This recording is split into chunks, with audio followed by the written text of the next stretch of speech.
बिहार विधानसभा चुनाव के लिए 6 और 11 नवंबर को वोटिंग है, लेकिन उससे पहले आज दिल्ली की राउज एवेन्यू कोर्ट का बड़ा फैसला आया और ये फैसला आया है आईआरसीटीसी स्कैम के मामले में। और इस फैसले के बाद से लालू परिवार की मुश्किलें बढ़ गई हैं, क्योंकि कोर्ट ने लालू यादव, उनकी पत्नी राबड़ी देवी और बेटे तेजस्वी यादव के खिलाफ मुकदमा चलाने को मंजूरी दे दी है। और जब यह फैसला कोर्ट द्वारा सुनाया जा रहा था तो उस वक्त कोर्ट में लालू परिवार के सदस्य मौजूद थे और लालू की तरफ से यह कहा गया कि हम दोषी नहीं हैं, हम मुकदमे का सामना करेंगे। लेकिन अब इस फैसले की टाइमिंग को लेकर सवाल उठ रहे हैं, क्योंकि 1 महीने से भी अब कम का वक्त बचा है बिहार में वोटिंग को लेकर और महागठबंधन के सीटों का बंटवारा अभी फाइनल नहीं हो पाया है। लेकिन लालू परिवार अब कोर्ट कचहरी के चक्कर काट रहा है। इस पूरे मसले पर हमारे साथ बातचीत करने के लिए दैनिक जागरण के स्पेशल कॉरेस्पॉन्डेंट सुनील राज जी हैं। सुनील जी, स्वागत है आपका। बहुत धन्यवाद। पहला बड़ा सवाल यही है कि ये जो फैसला आया है इसकी टाइमिंग को लेकर, क्योंकि 1 महीने से आज 13 तारीख है, 13 अक्टूबर है और 1 महीने के अंदर अब लगभग बिहार में नतीजे आ जाएंगे। 14 नवंबर को नतीजे आ जाएंगे और लगभग 26-28 दिनों के अंदर पूरी चुनावी प्रक्रिया खत्म हो जाएगी। अभी महागठबंधन में सीटों का बंटवारा नहीं हो पाया है और इसी बीच लालू परिवार अब कोर्ट के चक्कर में उलझा है। इस फैसले के बाद बिहार के सियासी गलियारों में कैसी हलचल है? देखिए, 2 तरह की बातें हैं जी। पहली बात तो ये है कि तेजस्वी यादव, लालू यादव और राबड़ी देवी को जो कोर्ट ने आरोपित बनाया है और मुकदमा चलाने की अनुमति दी है, कहा कि इस पे मुकदमा चलेगा जी।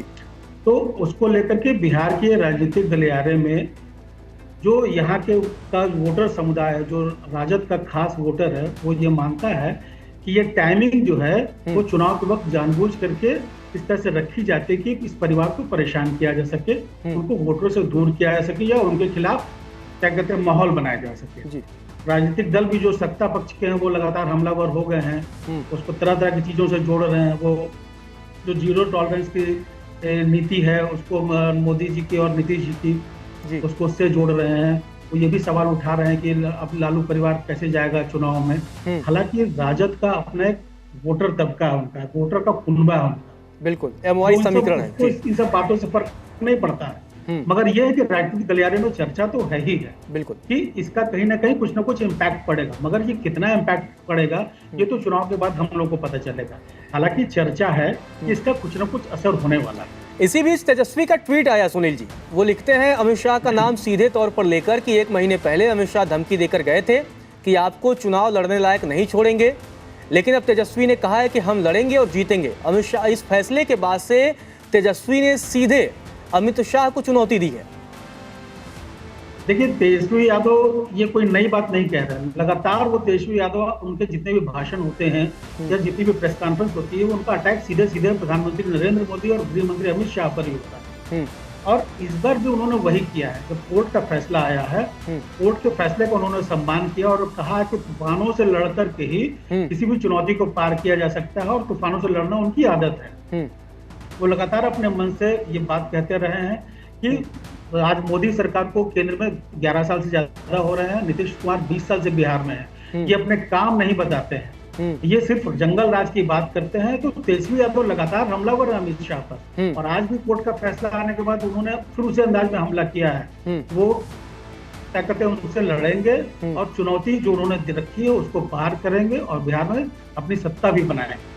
तो तेजस्वी यादव बहुत चिंतित नहीं, वो लगातार इसको अपने हिसाब से मैनेज करते रहे और बोलते रहे लगातार इस विषय पर। लेकिन बड़ा सवाल यही है ना, जब तेजस्वी यादव ये बातें कर रहे हैं तो लालू यादव पर विशेष तौर पर चारा घोटाले के दोषी का आरोप ऑलरेडी है और ऐसे में एक और मामला जिसमें ये गंभीर आरोप लगे थे कि आप नौकरी के बदले सस्ती कीमत पर अपने परिवार और उनके नाम पर आप जमीनें ले रहे थे। तो ये भ्रष्टाचार का मामला, जब अगर कोर्ट की तरफ से अभी जो फैसला आया है, हालांकि अभी ये दोषी नहीं साबित हुए हैं, बस ये कोर्ट ने कहा है कि ठीक है इनके खिलाफ मुकदमा चलेगा, लेकिन जब इस तरह के फैसले ऐसे समय में आते हैं जब अगले हम 15-20 दिन में लगातार बिहार में एक के बाद एक चुनावी रैलियां महागठबंधन और एनडीए दोनों तरफ से देखेंगे, प्रधानमंत्री बीजेपी की तरफ से पहुंचेंगे, तमाम राज्यों के मुख्यमंत्री भी पहुंचेंगे, तो वो एक अपनी रैलियों में कहते नजर आएंगे कि देखिए इनका परिवार कितना भ्रष्टाचारी है और भ्रष्टाचार का मुद्दा उठाते नजर आएंगे और लोगों को ये कहीं ना कहीं अपील करते भी नजर आएंगे कि अगर आप उनके गठबंधन के साथ जाते हैं, उनके नेताओं के साथ जाते हैं तो वो भ्रष्टाचारी हैं। इस मौके को वो भुनाएंगे। देखिए, आपकी बात सही है और बिहार में अमूमन यही होता भी रहा है कि प्रधानमंत्री की सभा हो, गृह मंत्री की सभा हो या जेपी नड्डा की सभा हो, उसमें केंद्र में हमेशा लालू का परिवार रहता है और मुद्दा वही जंगल राज का होता है। और अभी 2025 का जो विधानसभा चुनाव हो रहा है या इसके ठीक एक साल पहले जो लोकसभा के चुनाव हुए, उसमें भी वही जंगल राज का मुद्दा था जी। तेजस्वी यादव इसी बात को लेकर के हमलावर होते हैं कि ये सरकारें जो 20 साल से नीतीश कुमार की सरकार है और 11 साल से केंद्र में नरेंद्र मोदी जी की सरकार है, ये अपने विकास को लेकर के कोई बात नहीं करते। ये 20 साल के नीतीश कुमार की सत्ता के बाद भी जंगल राज की बात करते हैं और जंगल राज के मुद्दे को लेकर के आगे बढ़ना चाहते हैं। तेजस्वी हमलावर होते हैं इस बात को लेकर के ये रोजगार पे बात नहीं करते हैं, या महंगाई पे बात नहीं करते हैं, ये बेरोजगारी पे बात नहीं करते हैं, या भ्रष्टाचार पे बात नहीं करते हैं। इन तमाम तरह की चीजों को लेकर तेजस्वी लगातार हमलावर हैं और वो जानते हैं कि इस मसले को लेकर के जनता के बीच फिर भाजपा जाएगी और IRCTC को मसला बनाने की कोशिश करेगी। इसीलिए तेजस्वी ने अपने ट्वीट करके अपनी मंशा जाहिर कर दी है। तो जो उनको अंदेशा था कि 1 महीने से लगातार अमित शाह कह रहे थे कि उनको चुनाव लड़ने से वो रोकेंगे किसी भी हालत में, तो उन्होंने वो साबित कर दिया है कोर्ट के फैसले के जरिए। और इसको तेजस्वी यादव जो इनका जो मास वोटर जो है तेजस्वी यादव को, उसको वो कन्वर्ट करने की कोशिश करेंगे, एक सिंपैथी गेन करने की कोशिश करेंगे तेजस्वी यादव और उनका परिवार पूरा, कि भाई हमको किस तरह से फंसाया जाता है जब चुनाव आता है, तो हम लोग को किस तरह से नापने की कोशिश की जाती है, तो उसको पूरा करेंगे अपने क्या कहते हैं भाषण में।